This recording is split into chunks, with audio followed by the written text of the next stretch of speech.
And indeed, I support Nupur Sharma. These kind of statements in a country like Pakistan or Bangladesh or Afghanistan, which we hope to include in Akhand Bharat someday, would result in a death sentence, quite simply. कौन सही है और कौन गलत? 27 मई को BJP की spokesperson Nupur Sharma times now के debate में थी। इस डिबेट के दौरान नुपुर शर्मा अपनी पार्टी के व्यूज पेश कर रही थी ज्ञानवापी मस्जिद के मुद्दे पर। अगर आपने ज्ञानवापी मस्जिद और शिवलिंग का मुद्दा फॉलो किया है तो आपको पता है कि कितना ये कंट्रोवर्शियल इशू है। अपने आर्ग्यूमेंट के दौरान नुपुर शर्मा ने इस्लाम और प्रॉफिट मोहम्मद का मजाक बनाने की कोशिश करी थी। नुपुर शर्मा का आर्ग्यूमेंट ये था कि उस शो के दौरान अगर कुछ पैनलिस्ट शिवलिंग का मजाक उड़ा सकते हैं तो वो प्रॉफिट मोहम्मद और इस्लाम का क्यों नहीं उड़ा सकती। अब मैं इस चीज को डिस्कस नहीं करना चाहता कि उस शो में किसने क्या कहा, क्योंकि मेरे हिसाब से इस कंट्रोवर्सी का सबसे मेन इशू वो नहीं है, इसलिए अपनी टाइमलाइन पर आगे बढ़ते हैं। इस डिबेट के बाद उनकी क्लिप सोशल मीडिया पर वायरल हो गई और एक हंगामा क्रिएट हो गया। 3 जून को कई मुस्लिम कम्युनिटी के मेंबर्स नुपुर शर्मा के खिलाफ कानपुर में प्रोटेस्ट करने लगे। 2 दिन बाद ये जो गुस्सा था नुपुर शर्मा के खिलाफ ये ग्लोबल हो गया। गल्फ कंट्रीज के सोर्स से कई इंडियन प्रोडक्ट्स विड्रॉ होने लग गए और कई मिडिल ईस्ट गवर्नमेंट्स ने इंडियन एम्बेसडर से एक्सप्लेनेशन मांगी इस मुद्दे के ऊपर। दबाव में आकर बीजेपी ने नुपुर शर्मा को पार्टी से हटा दिया। बीजेपी का ये रिस्पॉन्स इतना सरप्राइजिंग नहीं था क्योंकि इंडिया के लिए बहुत ज़्यादा इम्पोर्टेंट है उनके foreign relations middle east countries के साथ। इसके कई कारण हैं, पर एक इम्पॉर्टेंट रीज़न है कि कई इंडियन सिटीजन्स एक्चुअली इन देशों में काम करते हैं और पैसा कमाते हैं। बीजेपी की ये डिसीजन लेने के बाद भी प्रोटेस्ट रुकी नहीं। Visuals now coming in from multiple cities across India where कई लोगों ने कहा कि नुपुर शर्मा के खिलाफ एक लीगल पनिशमेंट ली जानी चाहिए और वहीं दूसरे लोगों ने कहा कि उनको मार डालना चाहिए। 10 जून को फ्राइडे प्रेयर्स के बाद कई मुस्लिम कम्युनिटी के मेंबर्स ने वापस इस मुद्दे पर प्रदर्शन किया। इनमें से कई प्रोटेस्ट वायलेंट भी हुई। देश भर की प्रोटेस्ट में करीब 40 पुलिस ऑफिसर्स इंजर्ड हुए। वहीं रांची में 2 मुस्लिम प्रोटेस्टर्स पुलिस के हाथों एलिजिडली मारे गए। माँ बाप का इकलौता बच्चा मेरा मुझसे छीन लिया गया, मेरे से छीन लिया गया मेरा बच्चा को। इन प्रोटेस्ट के खिलाफ उत्तर प्रदेश की सरकार ने ये डिसीजन लिया कि वो उन लोगों के घर डिमोलिश कर देंगे जो मास्टरमाइंड थे इन प्रोटेस्ट के पीछे। जावेद मोहम्मद और उनकी बेटी आफरीन फातिमा जो वोकल मुस्लिम एक्टिविस्ट थे, उनको अक्यूज किया गया प्रयागराज की राइट्स और दंगों के पीछे और उनके घर डिमोलिश किए गए। तो पूरी कंट्रोवर्सी के पीछे ये एक छोटी टाइमलाइन थी। मैं ज़्यादा गहराई में नहीं गया क्योंकि मैं आपको ये दिखाना चाहता हूँ कि ये कंट्रोवर्सी बहुत ही कॉम्प्लेक्स है और इसको समझने के लिए हमें इसको छोटे छोटे भागों में डिवाइड करना होगा, फिर हर सब इशू को एनालाइज करना होगा और वही हम करेंगे। हमने इस पूरी कंट्रोवर्सी को 4 मेन इश्यूज में डिवाइड किया है। पहला इशू है कि क्या जो नुपुर शर्मा ने बोला वो सही था या फिर गलत। जो नुपुर शर्मा ने बोला क्या वो हेट स्पीच थी, ब्लास्फेमी थी, क्या उस चीज को अलाउ करना चाहिए इंडिया में या नहीं। अब अगर सबसे पहले कॉन्टेक्स्ट की बात करें, नुपुर शर्मा इस्लाम का मजाक बनाना चाहती थी, ये बात क्लियर है। क्या इस चीज के लिए उनको जेल में डालना चाहिए? नहीं। अब ये ओपिनियन थोड़ा कंट्रोवर्शियल जरूर हो सकता है, पर मेरे हिसाब से उन पर कोई लीगल कार्रवाई नहीं होनी चाहिए इस स्पीच की वजह से। ये इसलिए है क्योंकि मैं मानता हूँ कि किसी भी फ्री सोसाइटी में किसी के पास भी राइट होनी चाहिए किसी रिलीजन का मजाक बनाने के लिए या फिर किसी रिलीजन को क्रिटिसाइज करने के लिए। ये राइट नुपुर शर्मा के पास भी है और किसी कॉमेडियन के पास भी। अब आप बोलोगे कि उन लोगों का क्या जिन्होंने हिंदुइज्म के बारे में मजाक उड़ाया था, जिसकी वजह से उनको या तो पीटा गया या फिर जेल भेजा गया। और मेरा ये कहना है कि उनके साथ जो हुआ वो गलत था। उनके पास राइट थी हिंदुइज्म के बारे में मजाक उड़ाने की, पर मैं ये भी जानता हूँ कि 2 wrongs don't make a right। अगर उनको भुगतना पड़ा इसका मतलब ये नहीं है कि जो इस्लाम को क्रिटिसाइज करे उसको भी भुगतना पड़ेगा। हमारे देश में किसी भी तरह के ब्लास्फेमी लॉज नहीं होने चाहिए। अगर आप नहीं जानते तो ब्लास्फेमी लॉज ये कहते हैं कि आप किसी रिलीजन का मजाक नहीं उड़ा सकते। ऐसे लॉज कई इस्लामिक रिपब्लिक्स में पाए जाते हैं जैसे पाकिस्तान।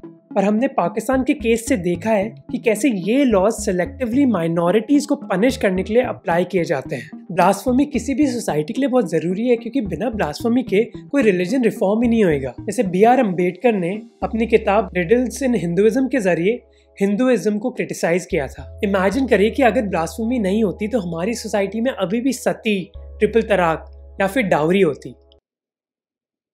Never mind.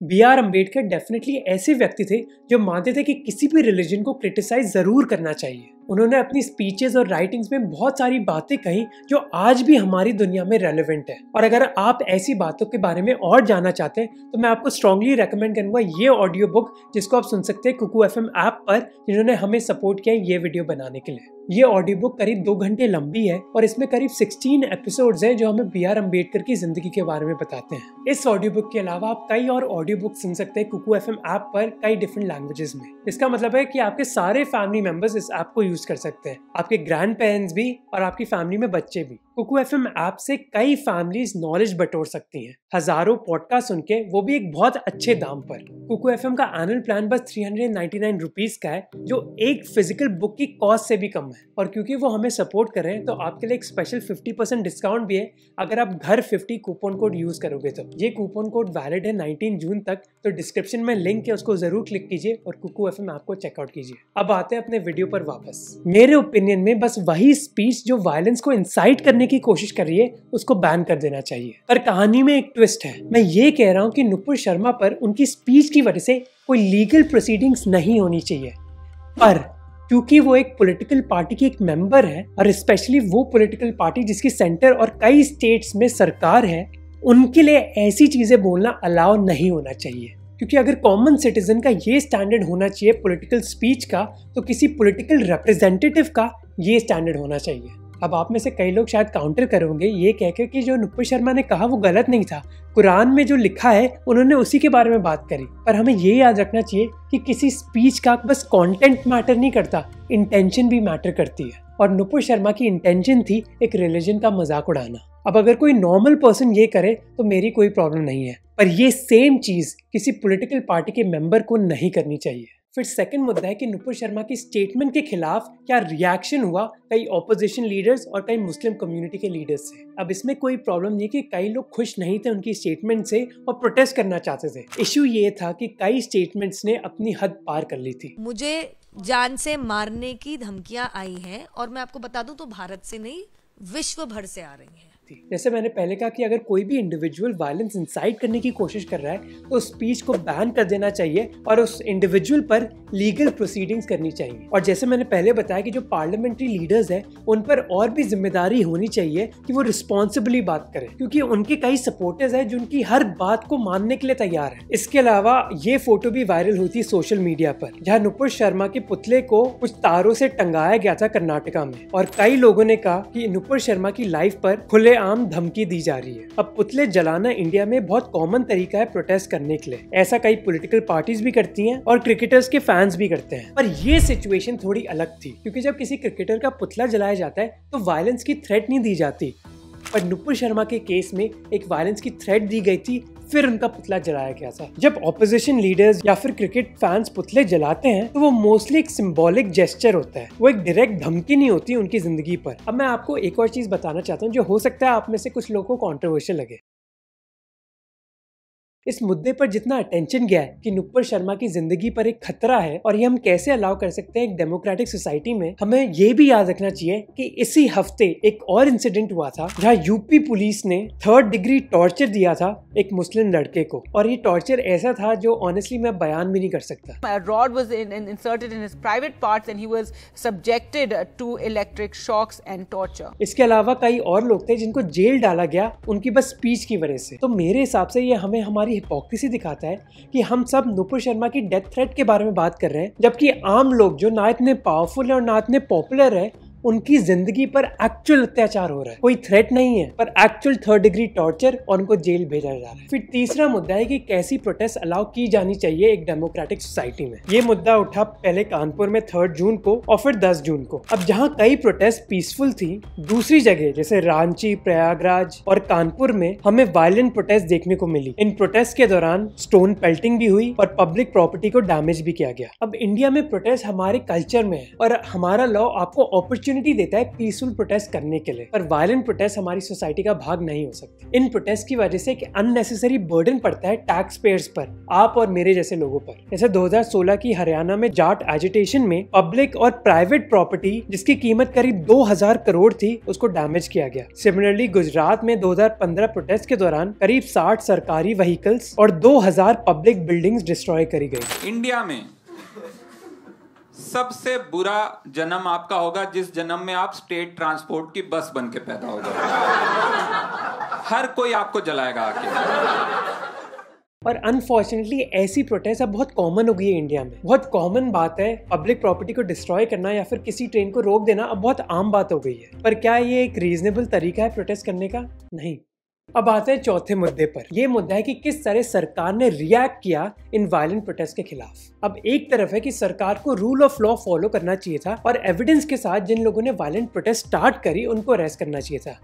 पर सरकार ने किया क्या? प्रयागराज और कानपुर में अक्यूज फैमिलीज के घर डिमोलिश करेगा। बेसिकली सरकार एक मैसेज देना चाहती थी कि जो भी ऐसी चीज वापस करेगा उनके साथ यही होगा। ये बहुत ही क्विक, सस्ता और इफेक्टिव वे था सरकार के हिसाब से इन प्रोटेस्ट को रोकने का। पर मैं इस चीज के बिल्कुल खिलाफ हूँ। मैं आपको 2 कारण देना चाहता हूँ। ये एक्सप्लेन करता हूँ मैं आपको एक कहानी के जरिए। इनका नाम है मैक्सिमिलियन रॉबिस्पियर। ये फ्रांस को रूल करते थे लेट 1700 में, फ्रेंच रेवोल्यूशन के बाद। और उन्होंने एक सिस्टम ऑफ पनिशमेंट बहुत पॉपुलर कर दिया था फ्रांस में, जहाँ किसी भी सस्पेक्टेड क्रिमिनल को इंस्टेंटली डेथ दी जाती थी, जिसका नाम था गियोटिन। अब ये अप्रोच इनिशियली तो बहुत पॉपुलर हो गई थी लोगों के बीच, पर इवेंचुअली लोगों को रियलाइज हुआ कि ये पनिशमेंट फिर ऑपोजिशन लीडर्स को टारगेट करने के लिए भी यूज की गई और रॉबिस्पियर के रूल को बुलाया गया रेन ऑफ टेरर। अब ये बुलडोजर का जस्टिस सिस्टम इतना एक्सट्रीम नहीं है गियोटिन की तरह, पर इसकी लॉजिक सिमिलर ही है कि पनिशमेंट तुरंत दी जाए। और ये मेथड हमने कई बार देखा है इंडिया में। 3 साल पहले हैदराबाद का एक रेप केस बहुत चर्चा में था। इस केस को सॉल्व करने के लिए पुलिस 4 रेप अक्यूज को हाईवे में ले गई और फिर उनका इनकाउंटर कर दिया। कई लोग इस बात से बहुत खुश हुए, पर अनफॉर्चुनेटली रेप की प्रॉब्लम सॉल्व नहीं हुई हैदराबाद में।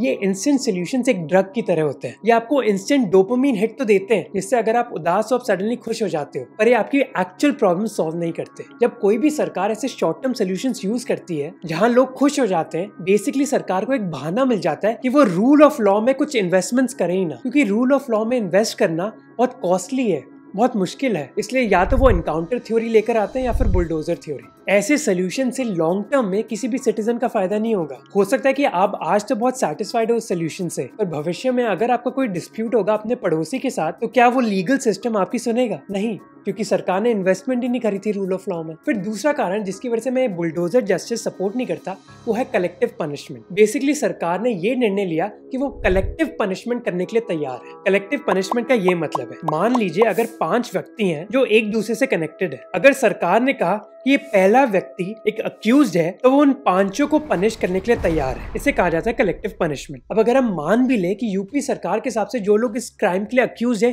उन्होंने एक्चुअली एक क्राइम किया, तो उनका घर डिमोलिश करके हमने बेसिकली उन लोगों को भी पनिश किया जो उस घर में रहते थे और उनका क्राइम से कोई लेना देना नहीं था। A police again came at my house and detained my mother and my younger sister. अब अगर आप इस कलेक्टिव पनिशमेंट की मेथोडोलॉजी को सपोर्ट करते हैं, तो इमेजिन कीजिए कि आपके घर में एक व्यक्ति कोई क्राइम करता है और आपको कुछ पता भी नहीं था उस क्राइम के बारे में, तो क्या सरकार के पास राइट है कि वो आपका घर डिमोलिश कर दे? ऐसा नादिर शाह अपने रूल के दौरान करता था, जब वो पूरे गांव को जला देता था बस मुगल्स को पनिश करने के लिए। जब मैं इकोनॉमिक्स की पढ़ाई कर रहा था तो एक बुक हमें बहुत रेकमेंड करी जाती थी, Why Nations Fail। ये बुक बेसिकली आंसर करती है कि कुछ देश इतने गरीब क्यों होते हैं और कुछ इतने अमीर क्यों होते हैं, और मेन आंसर है इंस्टीट्यूशंस, रूल ऑफ लॉ। वो देश जो अपने इंस्टीट्यूशंस में इन्वेस्ट करते हैं वो ज्यादा डेवलप करते हैं। तो अगर आप इंडिया की लॉन्ग टर्म डेवलपमेंट चाहते हैं तो आपको सरकार से ये डिमांड करनी चाहिए कि वो इंडिया की इंस्टीट्यूशनल बिल्डिंग पर इन्वेस्टमेंट करें। फाइनली मैं आपके साथ 2 और चीजें शेयर करना चाहता हूँ। ये कंट्रोवर्सी एक और उदाहरण थी कि हमारे न्यूज डिबेट्स का क्या इम्पैक्ट पड़ सकता है हमारी सोसाइटी पर। कई सालों से हमने बात करी है कि कैसे टीवी मीडिया हमारी सोसाइटी को पोलराइज करने की कोशिश कर रही है। एक एनालिसिस के हिसाब से मार्च-अप्रैल 2022 में टाइम्स नाउ ने 40 डिबेट्स करे, इसमें से 24 हिंदू मुस्लिम मुद्दे के बारे में थे। ये डिबेट्स एक ऐसे देश में हो रहे हैं जहाँ हमारी एवरेज मिडिल क्लास फैमिली बस 20,000 रुपए कमाती है हर महीने। और सेकेंडली मैं आपको फ्रीडम ऑफ स्पीच के बारे में अपना फेवरेट कोट शेयर करना चाहता हूँ। वो है कि freedom of speech is the right to tell people what they do not want to hear. कि आप मुझसे वो बोल सकते हो जो मैं सुनना ही नहीं चाहता। पर अनफॉर्चुनेटली हमारे देश में हम बहुत इनटॉलरेंट है। अब मैं ये तो जानता हूँ कि कई देशों में लोग बहुत सेंसिटिव होते हैं अपने रिलीजन के बारे में, पर इंडिया में तो लॉयर्स हो या फिर डॉक्टर्स, बॉडी बिल्डर्स हो या फिर सीएस, हम सब इनसेंसिटिव हैं। रिलीजन तो छोड़ो, हमारे प्रोफेशन के लिए भी हम प्रोटेस्ट करना स्टार्ट कर देंगे। और सैडली अगर रिलीजियस वायलेंस के बारे में बात करें, चाहे 1989 में भागलपुर हो, 2002 में गुजरात या फिर 2020 में दिल्ली, वो लोग जो हमारी सोसाइटी को पोलराइज करने की कोशिश करते हैं कभी भी वो नहीं मारे जाते। अनफॉर्चुनेटली मेनली आम लोग जिनके पास ना ही पैसा होता है और ना ही रूल ऑफ लॉ अपने आप को प्रोटेक्ट करने के लिए, वो इस चीज़ का शिकार होते हैं।